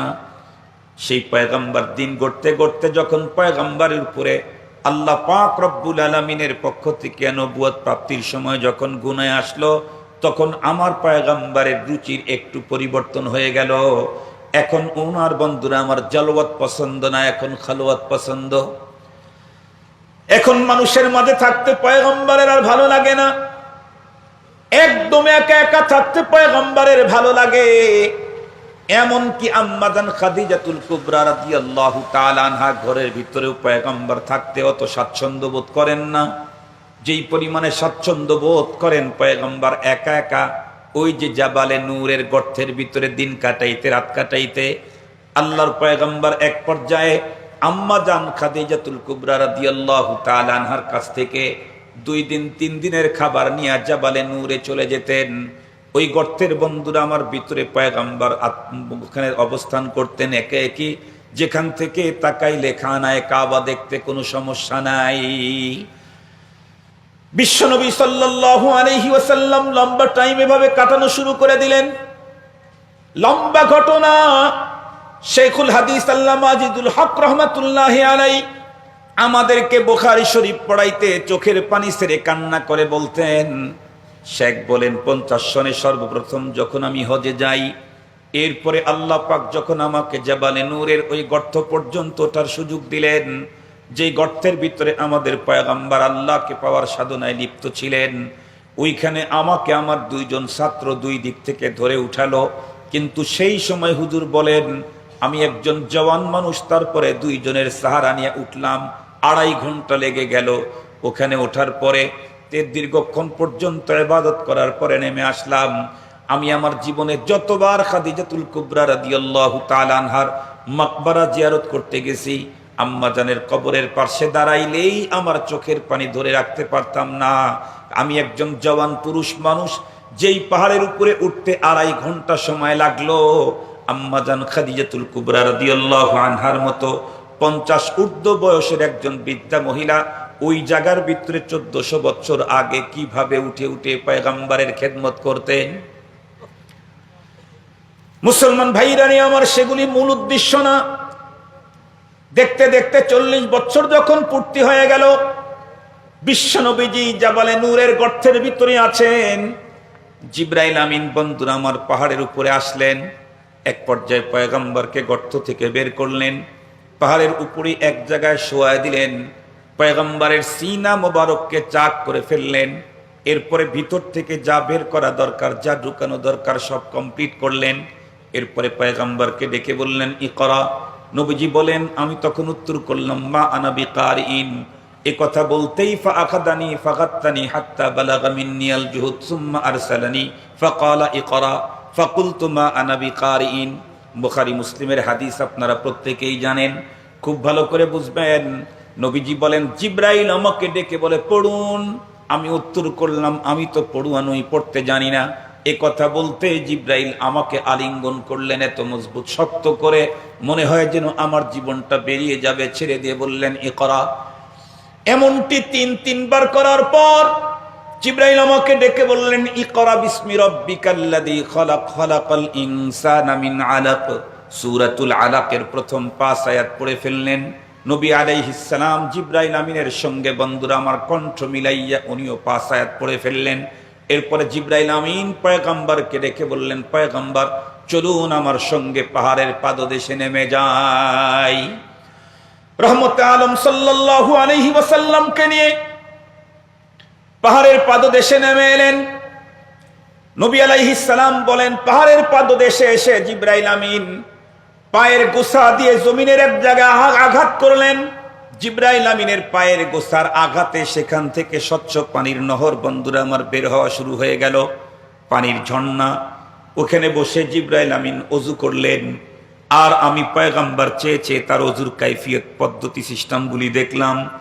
এরপরে জিবরাইল আমিনের ওযু কমপ্লিট হওয়ার পরে আমাকে বললেন নবী গো, আমি যেই পদ্ধতিতে ওযু করেছি আপনি সেই পদ্ধতিতেই পানি দিয়ে ওযু কমপ্লিট করে নিন। মুহতারাম হাজিরিন, খুব ভালো করে বুঝবেন। নবীজি বলেন আমি পরে ওই পানি দিয়ে জিবরাইল আমিনের দেখানো সিস্টেমে আমি ওযু করে নিলাম। এরপরে জিবরাইল আমিন আমার হাত ধরে আরো একটু নিচে নেমে এলেন। আসার পরে জমিনের এক জায়গার ভিতরে জিবরাইল আমিন এসে বললেন, জিবরাইল পয়গম্বরকে ডেকে বললেন আসুন আমরা 2 রাকাত সালাত আদায় করে নেই। 2 জনে মিলে 2 রাকাত সালাত আদায় করলেন। এরপরে জিবরাইল আমিন আমাকে ছেড়ে দিয়ে চলে গেলেন। নবী আলাইহিস সালাম বন্ধুরা আমার তখন তার গৃহের দিকে রওনা করলেন। তখন পয়গম্বরের অবস্থা এতটাই বন্ধুরা আমার নাজুক ছিল, নবীজি বন্ধুরা আমার কাঁপতেছিলেন। হাদিসে পাকের মধ্যে আসছে নবীজির মেইন রক্তটাও বন্ধুরা আমার তখন দপ দপ দপ দপ দপ দপ করতেছিল। নবী আলাইহিস সালাম এই অবস্থার ভিতরে বাসার ভিতরে ঢুকে আম্মা জানকে ডেকে বললেন আমাদের আম্মা জান খাদিজাকে, খাদিজা জাম্মিলুনি জাম্মিলুন। মুসলমান ভাইরা রে আমার, লম্বা ইতিহাস সবগুলা শোনানো আমার প্রয়োজন নাই, বলতেও চাই না। শুধুমাত্র কেবলমাত্র আমার টার্গেট একটা কথা বুঝানো, তামাম পৃথিবীতে যত নামাজি এসেছিল আমার নবীজির চাইতে উন্নত কোন নামাজি দুনিয়াতে কোনোদিন হতে পারে নাকি? দুনিয়াতে যত মানুষ ওযু করেছে আমার পয়গম্বরের চাইতে উন্নত ওযু করনেওয়ালা মানুষ দুনিয়াতে একজনও আসে নাই। যেই পয়গম্বরের ওযু, যেই পয়গম্বরের নামাজ তামাম পৃথিবীর সমস্ত মানুষের জন্য মডেল ঘোষণা করা হয়েছে। আল্লাহ পাক রব্বুল আমিন বলেন লাকাদ কানা লাকুম ফি রাসূলিল্লাহি উসওয়াতুন হাসানাতুন লিমান কানা ইয়ারজুল্লাহ ওয়াল ইয়াউমাল আখিরা ওয়া যাকারাল্লাহা কাসীরা। মহানবী সাল্লাল্লাহু আলাইহি ওয়াসাল্লাম আমাদের জন্য মডেল। ওযুতে নবী মডেল, নামাজে আমার রাসূল মডেল, আখলাকে আমার রাসূল মডেল। এক কথা আমার জীবনের যত অধ্যায় আছে সব জায়গাতে সব বিষয়ে আমাদের মডেল মহানবী মুহাম্মদুর রাসূলুল্লাহ সাল্লাল্লাহু আলাইহি ওয়াসাল্লাম। এমন মডেল যার মডেলকে আল্লাহ পাক রব্বুল আমিন স্পষ্ট বলেই দিয়েছেন, তোমরা যদি আমার সাথে মুহাব্বত স্থাপন করতে চাও তাহলে আমার মডেল মুহাম্মাদুর রাসূলুল্লাহর অনুকরণেই আসতে হবে। কুল ইন কুনতুম তুহিব্বুনাল্লাহ ফাত্তাবিউনি ইউহিব্বুকুমুল্লাহ। আল্লাহকে পাওয়ার, জীবনের গুনাহ মাপ নেওয়ার, আল্লাহর প্রিয় পাত্র হওয়ার ওয়ানলি ওয়ান ওয়ে, রাস্তা একটাই। কেউ যদি আল্লাহ পাকের প্রিয় পাত্র হতে চায়, কেউ যদি তার জীবনের সমুদায় গুনাহগুলি মাপ পেতে চায়, তার জন্য রাস্তা একটা, একটা মাত্র রাস্তা, ওয়ানলি ওয়ান ওয়ে, সেটা হলো ইত্তাবিউনি, মহানবী সাল্লাল্লাহু আলাইহি ওয়াসাল্লামের অনুকরণ, মহানবীজির অনুকরণ। এছাড়া ভিন্ন কোনো পথে আল্লাহর প্রিয় হওয়া যায় না, জীবনের গুনাহ ক্ষমা পাওয়াও যায় না। জীবনের গুনাহ কেউ ক্ষমা নিতে চায়, তাকে নবীজির পথে আসতে হবে। আল্লাহ পাকের প্রিয় পাত্র হতে চায়, তাকে নবীজির অনুকরণই করতে হবে।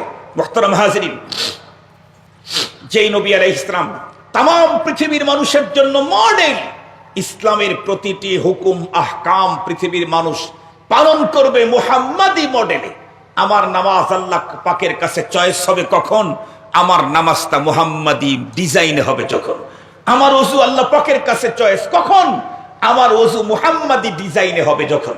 মুহতারাম হাজিরিন, এই ডিজাইন আমাকে প্র্যাকটিক্যালি প্রশিক্ষণ নিতে হবে। খোদ নবীজিও তো প্র্যাকটিক্যালি প্রশিক্ষণ নিয়েছেন নামাজের। এছাড়া তো বুখারী শরীফের হাদিসে আছে, জিবরাইল আমিন 2 দিনে 10 ওয়াক্ত নামাজ ইমামতি করেছেন। 2 দিনে 10 ওয়াক্ত নামাজের ইমামতি করেছেন মুহাম্মদুর রাসূলুল্লাহ সাল্লাল্লাহু আলাইহি ওয়াসাল্লাম মুক্তাদি, জিবরাইল আমিন ইমাম। 2 দিন 10 ওয়াক্ত নামাজ যেটা আমরা আদায় করি, এই নামাজের ইমামতি করে জিবরাইল আমিন বললেন, মা বাইনা হাদাইনিল ওয়াক্তাইন ওয়াক্তুল্লাকা ওয়া লিউম্মাতিকা। ওগো রাসূল, এই যে 2 দিন আমি 2 টাইমে সালাত পড়ায়া দিলাম, সিস্টেম নামাজের ডিজাইন যা দেখাইলাম, এটাই আপনি এবং আপনার উম্মতের জন্য সিস্টেম, এটাই। সুতরাং আমি আমার নামাজটাকে সুন্দর করতে চাইলে অবশ্যই প্রশিক্ষণ নেওয়া দরকার আছে। সল্লু কামা রাআইতুমুনি উসাল্লি। কার কাছ থেকে প্রশিক্ষণ নেবেন? যে নিজেই প্রশিক্ষণ নেয় নাই, তাহলে তো দল্লা ফাআদাল্লাহ, তাহলে তো দল্লা ফাআদাল্লাহ। খুপ্তা কায়তুনাত বিদার, যে নিজেই ঘুমন্ত সে আরেকজনকে জাগাবে কেমনে? যে নিজেই প্রশিক্ষণ নেয় নাই, সে আবার আপনারে প্রশিক্ষণ দিয়ে আপনার নামাজটা সুন্দর করাবে কেমনে? উলামায়ে কেরামের ভিতরে যারা আকাবির আসলাফের কাছ থেকে, প্রশিক্ষণ প্রাপ্ত বুজুর্গদের কাছ থেকে যারা নামাজের প্র্যাকটিক্যালি প্রশিক্ষণ নিয়ে যারা নামাজ শিখেছেন, তাদের কাছে গিয়ে আপনি আপনার রুকুটা দেখান। 70 বছর কত লক্ষবার রুকু করলেন, জীবনের একটা রুকু মুহাম্মদুর রাসূলুল্লাহ ডিজাইনে হয় নাই, তো এই রুকু দিয়ে আপনার কি হবে? 70 বছর জীবনে কত লক্ষ সিজদা করলেন, একটা সিজদাও মুহাম্মাদি মডেলে হয় নাই, তো এই সিজদা দিয়ে আপনার কতটুকুন ফায়দা হবে? এই জন্য মুহতারাম হাজিরিন, আসুন নামাজটাকে, ওযুটাকে সুন্দর করি, নামাজটাকে সুন্দর করি। আমি বলছি, শুদ্ধ হয়তো কিতাব পড়ে হতে পারে, কিন্তু সুন্দর করতে চাইলে প্রশিক্ষণ ছাড়া, কথা বলে, সুন্দর করতে চাইলে প্র্যাকটিক্যালি প্রশিক্ষণ ছাড়া কশিন কালেও সম্ভব না। এই জন্য সালাতের প্রশিক্ষণের ব্যবস্থা করেন। বছরে একবার লাখ টাকা ব্যয় করে মাহফিল করেন, বছরে একবার এই দিনেই আসরের পরে অথবা মাগরিবের পরে যারা প্রশিক্ষণ প্রাপ্ত আলিম আছে, তাদের কোনো একজনকে দিয়ে আসরের সালাতে যারা হাজির হবে, তাদের প্র্যাকটিক্যালি দাওয়াতুল হকের যে কাজটা এখন আমাদের দেশে চালু আছে, প্র্যাকটিক্যালি সবগুলাকে নামাজে দাঁড় করায় দিয়ে। নবীজি দাঁড়াইতেন পদ্ধতি কি ছিল? দাঁড়ানো অবস্থায় 11টি সুন্নত। দাঁড়ানো অবস্থায় কয়টা সুন্নত? 11টা সুন্নত। মনে রাখবেন, ফরজদার ওয়াজিব এই 13টা আর 14টা আমল করলে নামাজ শুদ্ধ হয়। আর নামাজকে সুন্দর করতে চাইলে আরো 51টা কাজ করা লাগবে। আরো কয়টা কাজ করা লাগবে? 51টা কাজ করা লাগবে। ইট, সুরকি আর রড এগুলি দিয়ে বিল্ডিং হয়। বিল্ডিং ডেকোরেশন করতে চাইলে কালার লাগে, রং লাগে, আরো অনেক কিছু লাগে না? অনেক কিছু লাগে, তাইলে সে ডেকোরেশন হয়। বিল্ডিং এর কালার করতে, ডেকোরেশন করতে রং চং অনেক কিছু লাগে। সুন্নতের ডেকোরেশন করতে 2 রাকাতে 51টা সুন্নত লাগে। সুবহানাল্লাহ বললেন না? যে নামাজের ডেকোরেশনের জন্য 51টা সুন্নত, খুব বেশি না তো। 13টা ফরজ, বাহিরে ভিতরে 13 ফরজ, 14টা ওয়াজিব, 51টা সুন্নত। এটি জেনে নেন এবং বাস্তবে এগুলা কেমনে আমল করতে হয় তার প্রশিক্ষণ নেন। এরপরে সালাত আদায় করেন। সিস্টেমটা কি খুব ভালো করে মনে রাখবেন।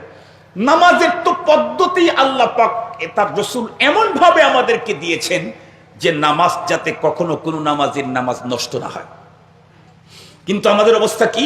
আমরা যখন আল্লাহু আকবার বলে মসজিদে দাঁড়াই তখন দেহটা মসজিদে থাকলেও মন আর এক সেকেন্ড মসজিদে থাকে না, বাইরে বাইরে থাকে বেশি। ঠিক বললাম না? ঠিক বললাম? এই সমস্যা শুধু আমার না, আপনাদেরও আছে। আল্লাহু আকবার বলার পরে দেহটা মসজিদেই থাকে, কিন্তু মন যে থাকে না, এক রাকাত পরিমাণও থাকে না, 4 রাকাতের 1 রাকাত পরিমাণও নামাজের ভিতরে থাকে না। এই ঝামেলাটা কি শুধু আমার না, আপনাদেরও আছে।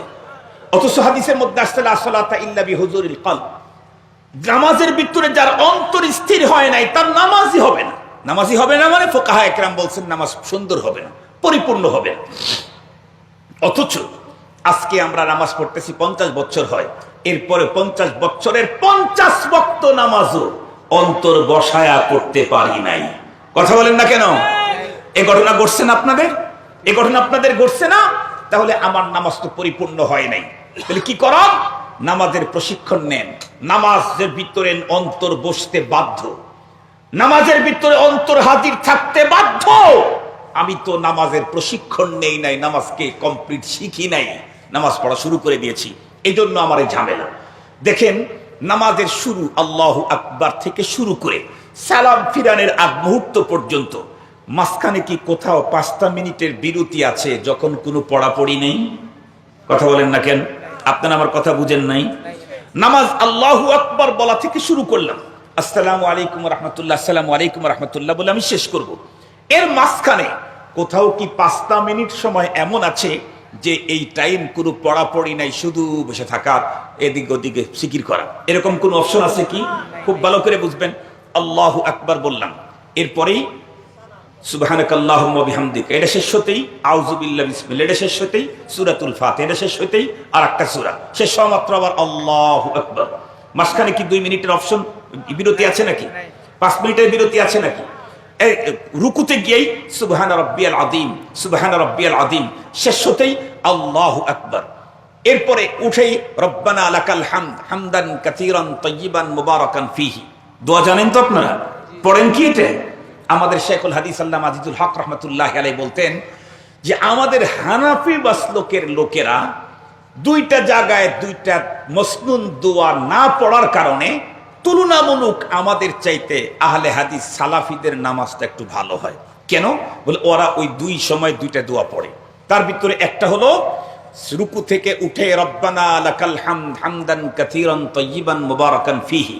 আমাদের দেশের কিছু কিছু সাধারণ মানুষ মনে করে আরে এটা তো লামুজহাবিদের দোয়া। আসলে কি এটা লামুজহাবিদের দোয়া? এটা তো দোয়ায়ে মাসুরা, নবীজির দোয়া। কোন ব্যক্তি যদি রুকু থেকে উঠে এই দোয়াটা পড়ে তাহলে এই লোকের রুকু থেকে সোজা হয়ে খাড়া হওয়ার যে ওয়াজিব, এটা তরক হওয়ার কোনো সুযোগ নাই। ও তো পড়তে হবে রব্বানা লাকাল হামদ হামদান কাসীরান তাইয়িবান মুবারাকান ফী। এটা পড়লেই রুকু থেকে সোজা হয়ে দাঁড়ানোর ওয়াজিব নষ্ট হওয়ার কোনো সুযোগ নেই। এই জন্যই তো বলা হয় সুন্নত হলো ফরজটাকে পরিপূর্ণ করে, সুন্নত হলো ফরজটাকে পরিপূর্ণ করে। 2 সেজদার মাঝখানে একটা দোয়া, সিরিয়াস একটা দোয়া, কিন্তু আমরা হানাফি মাসলকের লোকেরা এই দোয়াটা পড়ি না, অনেকেই পড়ি না, অল্প লোক পড়ে। সেটা কি? আল্লাহুম্মা গফিরলি ওয়ারহামনি ওয়াহদিনি ওয়াআফিনি ওয়ারযুকনি। আল্লাহু আকবার। একটু যদি ফিকির করেন আল্লাহ পাকের রাসূল এই গুরুত্বপূর্ণ দোয়াটা সেটিং দিয়েছেন কোন জায়গায়? আল্লাহ আল্লাহ আল্লাহ। আল্লাহ পাকের রাসূল এই গুরুত্বপূর্ণ দোয়াটা এমন এক জায়গায় সেটিং দিয়েছেন যেখানে সেটিং দিলে রব্বুল আলামিন ফেরত দেওয়ার কোনো সম্ভাবনাই নাই। যদি বলেন কেমনে, আমি আপনাদেরকে সহজে বুঝাই। মনে করেন আমি আপনাদের সাথে সবার সাথে ধরে নেন সিরিয়াস এক অপরাধ করে ফেলছি, আর আপনারাও সিদ্ধান্ত নিয়েছেন যেই ভুলটা করছে এবার ওরে খবর করে ছাড়বো, দিলে দিলে খুব সিদ্ধান্ত নিয়েছেন। আমি বাস করলাম কি, অনেক মানুষ আছে অথবা আপনি একাই আছেন, একদম ডাইরেক্ট দিয়ে আপনার পায়ের উপরে আমার কপালটা ঠেকায়া পা 2টা জড়া ধরে কান্না করলাম, সরি সরি বলা শুরু করে দিলাম। বলুন তো দেখি, যত রাগ যত অভিমানী আপনার থাক, আমি আমার কপাল যখন আপনার পায়ে ঠেকাইলাম পা দুটা যখন বুকে জড়ায় ধরলাম, আপনার ভিতরে কিঞ্চিত মানবতা থাকলে এখন কি আপনি আমার বিরুদ্ধে অ্যাকশন নিতে পারবেন না? ক্ষমা করতে বাধ্য? কথা বলেন না কেন? ক্ষমা করতে বাধ্য। মানুষ যত বড় অপরাধী হোক, সে যখন তার সম্মান আর সৌভাগ্যের প্রতীক কারো পায়ের উপরে ঠেকায়, তার ভিতরে কিঞ্চিত মানবতা থাকলে সে কখনো তার বিরুদ্ধে অ্যাকশন নিতে পারে না। আর আল্লাহ পাক তো আল্লাহু আজওয়াদু জুদা, আল্লাহ তো সবচেয়ে বড় আজওয়াদ, সবচেয়ে বড় দাতা, সবচেয়ে বড় ক্ষমাশীল। সেই রব্বুল আলামিনের কুদরতি পায়ে যখন আমি আমার কপাল আর নাক ঠেকাইলাম, তখন আমি যত বড় অপরাধী হোক, রব্বুল আলামিন এখন আর আমার বিরুদ্ধে অ্যাকশন, কথা বলেন না কেন, নিশ্চিত নিবেন না। এরপরে উঠলাম, মাথাটা উঠাইলাম, আবারও তার পায়ের উপরে আমার কপাল ঠেকাবো। ঠিক সেই মুহূর্তে নবীজি একটা দোয়া ঢুকিয়ে দিলেন, আল্লাহুম্মা গফিরলি ওয়ারহামনি ওয়াহদিনি ওয়াআফিনি ওয়ারযুকনি। আহা, মুসলমান চিনলেন না, মুসলমান বুঝলেন না কি দোয়া রাসূল কোন সময় ঢুকিয়ে দিলেন। বাইনা সিজদাতাইন, দুই সিজদার মাঝখানে, যেটা মিস হওয়ার কোনো সম্ভাবনাই নাই, এমন দোয়া ঢুকিয়ে দিলেন। জীবনে যদি আর কোনো দোয়া কবুল না হয়, শুধু বাইনা সিজদাতাইন এই দোয়াটাই কবুল হয়, তাহলে দুনিয়াতে আখিরাতে এক্সেস আর আমার কিছু দরকার, কথা বলেন, আমার জন্য এক্সেস আর কিছু দরকার নাই। আল্লাহুম্মা গফিরলি, আল্লাহ তুমি আমারে মাফ করো, ওয়ারহামনি, তুমি আমাকে দয়া করো, তারপরে ওয়াহদিনি, তুমি আমাকে হেদায়েত দান করো, ওয়াআফিনি, তুমি আমাকে সুস্থ রাখো, ওয়ারযুকনি, তুমি আমাকে প্রচুর রিজিক দাও। এই পাঁচটা পাওয়ার পরে দুনিয়ার আখিরাতে কিছু দরকার আছে? সেই দোয়াটা যদি আমরা দুই সিজদার মাঝখানে পড়ি, তাহলে দুই সিজদার মাঝখানে সোজা হয়ে বসার ওয়াজিব তরক হওয়ার আর কোনো সম্ভাবনাই নাই। এই দোয়াটাও পড়ি না, মেয়েরাও না, ছেলেরাও না। এটা আবার আহলে হাদিসের লোকেরা বেশি পড়ে, আলহামদুলিল্লাহ, ওই কাজটা ওদের ভালো। ওরা আবার দাঁড়ানো অবস্থায় লম্বা দোয়াটা পড়ে। আমরা তো রব্বানা লাকাল হামদ কইতে কইতেই একদম ঢুকে পড়ছি সিজদার ভিতরে, অথবা রব্বানা লাকাল হামদ পড়েই নেই। ওরা আবার লম্বাটা পড়ে, ওদের এইখানে নামাজ নষ্ট হওয়ার সম্ভাবনাটা কম থাকে। মুহতারাম হাজিরিন, তো আমি যে কথাটা বলতেছিলাম আপনাদের খেদমতে, আমার টোটাল জীবনে একটা সিজদাও নবীজির সিজদার মতো যদি না হয়, তাহলে তো আমার বদনসিব। আমার টোটাল জীবনের এক ওয়াক্ত নামাজও যদি নবীজির নামাজের মতো না হয়, তাহলে তো আমার বদনসিব। এই জন্যে প্রত্যেকটা মুহূর্তে নামাজের ভিতরে আমার দিল অন্যদিকে চলে যাওয়ার তো কোনো অপশনই নবীজি রাখেন নাই। শুধুমাত্র কেবলমাত্র আমি যা পড়ি, এটা যদি বুঝে পড়ি, তাহলে নামাজের ভিতরে আমার বডি যেমন মসজিদে থাকে, নামাজের ভিতরে থাকে, আমার দিল নামাজের ভিতরে থাকতে বাধ্য। ঠিক বলেন? আর জোরে বলেন, জোরে বলেন, ঠিক কিনা? মুহতারাম হাজিরিন, আর একটা গুরুত্বপূর্ণ কাজ করতে হবে। এটা যদি করতে পারি, তাহলে মিয়া 100 ইনশাআল্লাহ ফুজতু রাব্বিল কাবা, কাবার মালিকের কসম আমরা কামিয়াব হব। সেটা হলো, নামাজের মধ্যে তো মাসলা একটা শিখছি আমরা, সেটা হলো কাপড় পাক, শরীর পাক, নামাজের জায়গা পাক। এইটা, এই পাক মাসআলা দিয়া হলো নামাজ শুদ্ধ হয়। এই পাকের মাসআলা দিয়ে নামাজ কি হয়, কথা বলেন না কেন? নামাজটা শুদ্ধ হওয়ার জন্য শরীর পাক, কাপড় পাক, নামাজের জায়গা পাক। কিন্তু মনে রাখতে হবে, কবুল হওয়ার জন্য আর একটা শর্ত আছে। কবুল হওয়ার জন্য আবার কি আছে, কথা বলেন? আমার কাপড়টা যদি পাক হয়, তাহলে নামাজ শুদ্ধ। আমার শরীরটা যদি পাক হয়, নামাজ পড়ি, আমার নামাজটা শুদ্ধ। আমার নামাজের নামাজের জায়গাটা যদি পাক হয়, নামাজ শুদ্ধ। কিন্তু নামাজ কবুল করাইতে চাইলে এই তিনটার আরো একটা কোয়ালিটি লাগবে। কি? কাপড় শুধু পাক হইলেই হবে না, এটা হালাল টাকার কেনা হইতে হবে। কথা কি বুঝাইতে পারছি? কাপড় পবিত্র তো পবিত্র, মার দেওয়া, পরিষ্কারও, শুধু পবিত্র না, কিন্তু হারাম টাকা দিয়ে খরিদ করা। শরীর পবিত্র তো পবিত্র, কিছুক্ষণ আগে ডাব সাবান দিয়ে গোসল করা, এরপরে আবার হ্যান্ড স্যানিটাইজার লাগানো। তাহলে পবিত্র তো পবিত্র, পরিষ্কার তো পরিষ্কার, জীবাণুমুক্ত। কিন্তু এই শরীরের ভিতরে রক্ত আর গোশত তৈরি হয়েছে হারাম টাকা দিয়ে। মসজিদের টাইলস আরে শুধু পবিত্র নাকি, ওর উপরে আবার হ্যান্ড স্যানিটাইজার যেটা আছে, কি বলে, জীবাণুমুক্ত নাশক স্প্রে করা হয়েছে। এরপরে পৃথিবীর সবচেয়ে দামি মার্বেল পাথরে উঠে। সব ঠিক আছে, পবিত্র তো পবিত্র, পরিষ্কারও আছে, কিন্তু ওই টাকা যে লাগাইছে হারাম টাকা দিয়ে, সুদের টাকা দিয়ে, ঘুষের টাকা দিয়ে, কলমের খোঁচা দিয়া জাতির টাকা কয়েক হাজার কোটি মেরে খেয়েছে, সেখান থেকে 1 কোটি টাকা দিয়ে মসজিদ বানিয়ে দিয়েছে বিদেশ থেকে পাথর নিয়ে এসে। তাহলে শরীর পাক, কাপড় পাক, নামাজের জায়গা পাক, সবকিছু দিয়ে নামাজটা শুদ্ধ হইল, কিন্তু কবুল হওয়ার জন্য এগুলি হালাল হওয়া দরকার ছিল। হালাল না হওয়ার কারণে এগুলি আর কবুল হওয়ার সম্ভাবনা, আর একটু জোরে বলেন না কেন, কবুল হওয়ার সম্ভাবনা নাই।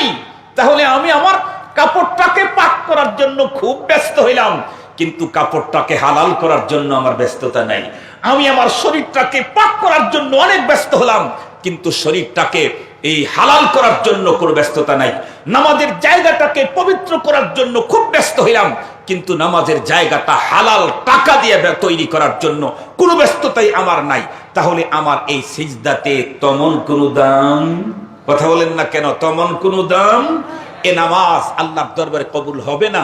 এই নামাজ কবুল না হওয়ার কারণেই, আমার নামাজ না হওয়ার কারণেই আমি নামাজেও 1 নাম্বার, সুদেও 1 নাম্বার, নামাজেও 1 নাম্বার, ঘুষেও 1 নাম্বার, নামাজেও 1 নাম্বার, বেহায়াপনাতেও 1 নাম্বার, নামাজেও 1 নাম্বার, নারী নিয়ে আড্ডা দিতেও 1 নাম্বার, নামাজেও 1 নাম্বার, অন্য সব উরিয়ানি বেহায়া বেলাল্লাপনাতেও 1 নাম্বার। একদিক থেকে নামাজি, অপর দিক থেকে বেপরদেগী। এটার সবগুলির মূল কারণ হলো আমরা যে সালাত আদায় করছি, এই সালাতটা হচ্ছে না।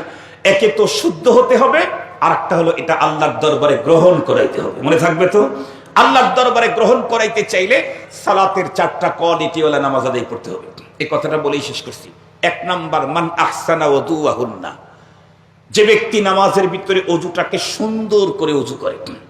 আমাদের নবীজির চাইতে উন্নত অজু পৃথিবীতে কারো নাই। এরপরেও নবীজি সুন্দর করে অজুই শুধু করতেন না, আল্লাহ পাকের কাছে আবার দোয়াও করতেন। আল্লাহুম্মা ইন্নী আসআলুকা তামামাল ওযু ওয়া তামামাস সালাত ওয়া তামামাল মাগফিরা। আয় আল্লাহ, আমি তোমার কাছে পূর্ণ ওযু, পূর্ণ সালাত, পূর্ণ ক্ষমার আবেদন জানাই। সুবহানাল্লাহ বলবেন না? আমাদেরটা ওযুও অসম্পূর্ণ, আবেদনও নাই। নামাজও অসম্পূর্ণ, আবেদনও নাই। আমাদের জিন্দেগি অসম্পূর্ণ, গুনাহ দিয়ে ভরা, মাগফিরাতের কামনাও নাই। অথচ রাসূল করিম সাল্লাল্লাহু আলাইহি ওয়াসাল্লাম এই দোয়াটা কন্টিনিউ করতেন। আল্লাহুম্মা ইন্নী আসআলুকা তামামাল ওযু ওয়া তামামাস সালাত ওয়া তামামাল মাগফিরা। মনে থাকবে তো ইনশাআল্লাহ? আমাদেরকে এই কাজগুলি করতে হবে। মুহতারাম হাজিরিন, 2 নাম্বার হলো ওয়াসাল্লাহুন্না লিওয়াক্তিহিন্না, নামাজ পড়তে হবে তো সময় মতো। এটা পুরুষের চাইতে নারীদের গাফলতিটা বেশি। এভাবে সময় মতো নামাজ না, নামাজের ব্যাপারে চূড়ান্ত গাফেল। মনে রাখবেন, নামাজিদের জন্য কিন্তু একটা জাহান্নাম আছে। কথা বলেন, নামাজিদের জন্য জাহান্নাম নাই? এ ভাই কথা বলেন না কেন? আল্লাহ পাকের কোরআনে আল্লাহ তাআলা কি বলেন? ফাওয়াইলুল লিল মুসাল্লিন, মানে কি? যারা নামাজ পড়ে না তারা। মুসাল্লিন মানে কি? যারা নামাজ ছেড়ে দিছে তারা, না যারা নামাজ পড়তেছে তারা?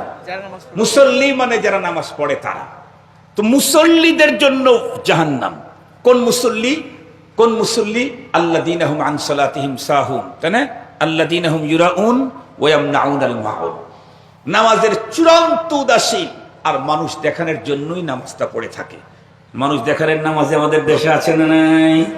যদি এমনি না পান তাহলে নির্বাচন আসলে দেখবেন, যে কোনো নির্বাচন আসলে দেখবেন, যারা আমাদেরকে ধর্ম ব্যবসায়ী বলে, প্রকৃত অর্থে ওরা হলো জঘন্যতম ধর্ম ব্যবসায়ী। ধর্ম ব্যবসায়ী মানে ধর্ম দিয়ে যারা ব্যবসা করে। আমরা তো ধর্ম নিয়ে সারা জীবনই চলি, ধর্ম নিয়ে। আমরা আবার ধর্ম ব্যবসায়ী হলাম কেমনে? আমরা রাত্রেও ধর্ম, দিনেও ধর্ম, জটিলের ভিতরেও ধর্ম, জটিল অবস্থা ছাড়া ভিতরেও ধর্ম। শুধুই প্রয়োজনের ক্ষেত্রে যারা ধর্ম ব্যবহার করে ওরা হলো অরিজিনাল ধর্ম ব্যবসায়ী। আল-মারউ ইয়াকিস আলা নাফসিহি, আল-মারউ ইয়াকিস আলা নাফসিহি। যে যেমন দুনিয়াটাকে সে তেমন মনে করে। চশমা রঙিন পড়লে তেমন দুনিয়া রঙিন দেখায় না? কথা বলেন, রঙিন দেখায় না? আমাদের ওই বন্ধুরা রঙিন চশমা পরে, ধর্ম ব্যবসা করে, এজন্য আমাদেরকে ধর্ম ব্যবসায়ী ভাবে। মুহতারাম হাজিরিন, 2 নাম্বার হলো তাহলে নামাজ সময় মতো পড়তে হবে। আউয়াল ওয়াক্তে নামাজ পড়া হলো সবচেয়ে উত্তম। আউয়াল ওয়াক্তে নামাজ পড়া সবচেয়ে উত্তম। আমরা ইনশাআল্লাহ নামাজ পড়বো আউয়াল ওয়াক্তে। মুহতারাম হাজিরিন, 3 নাম্বার হলো ওয়া আতাম্মা রুকুআহুন্না, নামাজের বাহিরটা সুন্দর করতে হবে। কি করতে হবে? নামাজের কি কোনটা সুন্দর করতে হবে? আতাম্মা রুকুআহুন্না, আমি তর্জমা করছি কি, নামাজের বাহিরটা সুন্দর করতে হবে। তার মানে 51টা সুন্নত দিয়ে নামাজের বাহিরটাকে ডেকোরেশন করতে হবে। কয়টা সুন্নত দিয়ে? 51টা। ওয়া খুশুআহুন্না, নামাজের ভিতরটাও সুন্দর করা লাগবে। নামাজের কোনটা সুন্দর করা লাগবে? ভিতরটা। নামাজের ভিতরটা সুন্দর করতে চাইলে 3টা কাজ করণীয়, খুব জরুরি। 1 নাম্বার হলো, আমি নামাজ পড়তে গেছি, আমার পরনের পোশাক, আমার নামাজের জায়গা, আমার বডি, এক কথা টোটালটা হালাল ইনকাম দিয়ে জীবন চালাইতে হবে। কি দিয়ে বলেন? আরো একটু জোরে বলেন। এটাই তো এখন করোনায় আর কি আক্রমণ করছে, তার চাইতে বেশি আক্রমণ করছে হারাম। কথা বলেন, কথা বলেন। করোনায় আর কত পার্সেন্টেজ আক্রান্ত আমরা? কত পার্সেন্টেজ? তার চাইতে বেশি আক্রান্ত আমরা হারাম উপার্জনে, হারাম টাকা পয়সায় আমরা বেশি আক্রান্ত। কেউ ডাইরেক্ট, কেউ ইনডাইরেক্ট, কেউ 100%, কেউ 1/4%। আমরা লেগেই গেছি এর সাথে। এখান থেকে বাঁচার পথ আমাদেরকে বের করতে হবে। দিন যত গড়তেছে, নামাজের প্রতি আগ্রহ বাড়লেও, রোজার প্রতি আগ্রহ বাড়লেও, কোরআন তেলাওয়াতের প্রতি আগ্রহ বাড়লেও হারাম ছাড়ার আগ্রহ বাড়তেছে না, বরং হারাম উপার্জন, এটা যে হারাম, এটা অনেকের মাথার মধ্যে নেই। কি নামাজি, কি বেনামাজি, একেবারে কুল্লুহুম সাওয়া সাওয়া, সব সমান সমান। আল্লাহ পাকে ভয়াবহ ভয়াবহ এই অবস্থা থেকে মুসলমানদেরকে আল্লাহ তাআলা উত্তরণের তৌফিক দান করুক। 1 নাম্বার। 2 নাম্বার হলো, নামাজ যখন পড়বো, শুধু নামাজ না, যে কোনো ইবাদতে, উবুদুল্লাহ কাআন্নাকা তারা ফাইন লাম তাকুন তারাহু ফাইন্নাহু ইয়ারা। নামাজে যখন দাঁড়াবো, তখন কমপক্ষে এতটুকুন মাথার মধ্যে রাখতেই হবে যে আমি যে সেজদা করতেছি, আল্লাহ আমার সেজদা দেখতেছে। এখন আমি ঘরে ঘরে যখন একা একা কোরআন শরীফ পড়ি, তখন নর্মাল পড়ি। যেই হাটহাজারী মাদ্রাসার 2 জন হুজুর আসছে, আমার পিছনে ইক্তেদা করছে, তখনও কি আমি নর্মাল পড়বো? তখন একটু। আর যদি বড় হাটহাজারী মাদ্রাসার মাহফিলের যদি ইমামতি করতে দেয়, তাহলে তো ইমামতির আগে চাটা খায়া গলার আগে চাঙ্গা করে নেব। ঠিক বললাম না? ঠিক বললাম? তাহলে আমি অন্য কাউকে শুনাইতে চাইলে আমার কণ্ঠ, আমার তিলাওয়াত, আমার সেখানকার মদ, মাখরাজ, উচ্চারণ, সিহাত সবগুলি চাঙ্গা করি অন্য মানুষকে শোনাবার জন্য। তাহলে রব্বুল আলামিন যদি আমারটা শুনতে চান, আমি একা একা যখন নামাজ পড়ি, তখন এমনি পড়ি, যেই দেখি পীর সাহেব হুজুর আসছেন, উনি তো ধরবেন যে তোমার রুকু তো সুন্নত তরিকায় হয় নাই, দাঁড়ানোটা সুন্নত তরিকায় হয় নাই, তোমার হাত উঠানো তো সুন্নত তরিকায় হয় নাই। এই জন্য সারাক্ষণ যাই করি তাই করি। পীর সাহেব হুজুর যদি বলছে যাও ইমামতি করো, তাইলে মোটামাটি 51 সুন্নত নতুন করে আবার দৌড় করি। কথা বুঝতে পারছি আপনাদেরকে? 51 সুন্নতের কাছে আরো 4-5টা যোগ করে 55টা আদায় করার জন্য চেষ্টা করি। এটা যদি পীর সাহেব হুজুরের সামনে নামাজ পড়লে যদি নামাজটা এত সুন্দর করে পড়তে হয়, পীর সাহেব হুজুরকে তেলাওয়াত শুনাইলে যদি এত সুন্দর করে পড়তে হয়, তাহলে আমি রুকু করছি, আমি সেজদা করছি, আমার রব দেখতেছেন, আমি কোরআন পড়ছি, আমার রব শুনতেছেন। তাহলে এটা মাথার মধ্যে থাকলে তখন আর অন্যদিকে মন যাওয়ার কোনো সুযোগ নেই। তখন শুধুই চিন্তা, আল্লাহ কোনটা বা ভুল হয়, কোনটা বা ভুল হয়। পীর সাহেব পিছনে থাকলে যদি এই হয়, রব্বুল আলামিন সামনে থাকলে তাহলে সে অবস্থায় কি হবে? এই জন্য ইবাদত এভাবে করতে হবে। আর 3 নাম্বার হলো, আমরা যা নামাজের ভিতরে পড়ি সে সবগুলার তর্জমার দিকে আমাকে লক্ষ্য রাখতে হবে। 4র্থ নাম্বার আর একটা কাজ করলে ইনশাআল্লাহ 100 হয়ে যাবে। সেটা হলো, আমি যে সালাতটা যখন পড়ি তখন মনে রাখতে হবে, দিলের ভিতরে এটা ইয়াকিন রাখতে হবে, হয়তোবা এ নামাজ আমার জীবনের শেষ সুযোগ, আর আমি আল্লাহকে সেজদা করার সুযোগ জীবনে নাও পেতে পারি। এটা যদি মাথার মধ্যে ঢোকে যে আমার জীবনের শেষবারের মতো আল্লাহকে সেজদা করার সুযোগ আমি এখন পাচ্ছি, আর কোনোদিন নাও পেতে পারি, তাইলে দেখবেন ওই অবস্থা যদি মাথার মধ্যে থাকে, তখন নামাজ কত সুন্দর হয়। এটা আপনাদের যদি নাও বুঝে আসে, বিগত সময় যেই সমস্ত ওলামায়ে কেরাম ক্রাইসিস অবস্থার ভিতরে পড়েছিল, ভিতরে বা বাইরে, তাদের নামাজটা প্রকৃত নামাজই হয়েছে বিগত সময়। জীবনের কোন নামাজের মধ্যে অত কান্না আসে নাই, ক্রাইসিস পিরিয়ডে নামাজের ভিতরে যে কান্না আসছে, দাঁড়ানোর আগেই চোখ থেকে পানি। 1 সেকেন্ডের জন্য রব্বুল আলামিন সামনের থেকে সরে না, মন অন্য দিকে যায় না। কেন? প্রতিটি মুহূর্তই শুধু নতুন নতুন খবর। এই আসতেছে, এই গাড়ি ঢুকলো, এই ধরলো, এই এলাকা ঘেরাও করলো, এই করলো সেই করলো। ওই সময়ের নামাজ, ওই সময়ের রোজা, ওই সময়ের ইবাদত, ওই সময়ের কোরআনে পাকের তিলাওয়াত, আল্লাহ। সেজন্য আমাদের এক হুজুর বলছে যে আল্লাহ পাক যা করে মঙ্গলের জন্যই করে, আমাদেরকে আল্লাহ পাকের কাছাকাছি পৌঁছায় দেওয়ার জন্য এই ব্যবস্থা আল্লাহ পাক তৈরি করে দিয়েছেন। এতটুকুনি বললাম, মুগলাক কথা বললাম, একদম খুলে বললাম না। যারা বুঝার বুঝে ফেলেছেন। তো আমি আপনাদের কাছে অনুরোধ করব, কোরআন প্রচার, ইসলাম প্রচার সংস্থা, ইসলামের মূল তো নামাজ। কথা বলেন, ইসলামের মূল কি? নামাজ। বুনিয়াল ইসলাম আলা খামস, ইসলামের বুনিয়াদি পাঁচটা, তার ভিতরে একটা হলো নামাজ। এই নামাজটা আমরা প্রত্যেকে সুন্দর করব তো ইনশাআল্লাহ। শুদ্ধ তো করবই, সুন্দর করব তো ইনশাআল্লাহ। সুন্দর করতে চাইলে অজু সুন্দর করতে হবে। অজু অসুন্দর হইলে নামাজ সুন্দর হওয়ার কোনো সুযোগ নাই।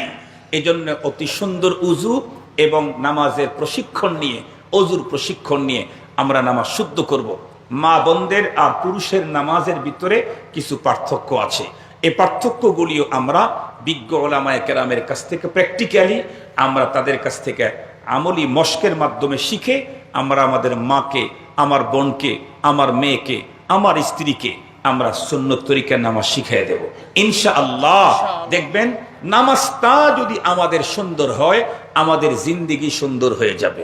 নামাজটা যদি সুন্দর হয়, মালিকের কাছে চাইতে দেরি হবে, মালিকের কাছ থেকে মঞ্জুরি পাইতে দেরি হবে না। আল্লাহ পাক আমাদের সকলকে আলোচিত কথার উপরে আমল করা, নামাজকে সুন্দর করা, নামাজকে পরিপূর্ণ করা, অজুকে সুন্দর করা, অজুকে পরিপূর্ণ করা, আল্লাহ পাকের পক্ষ থেকে পরিপূর্ণ মাগফিরাত নেওয়ার তৌফিক দান করুক। ওয়া আখিরু দাওয়ানা আনিল হামদুলিল্লাহি রাব্বিল আলামিন। আসসালামু আলাইকুম ওয়া রাহমাতুল্লাহি তাআলা ওয়া বারাকাতুহু।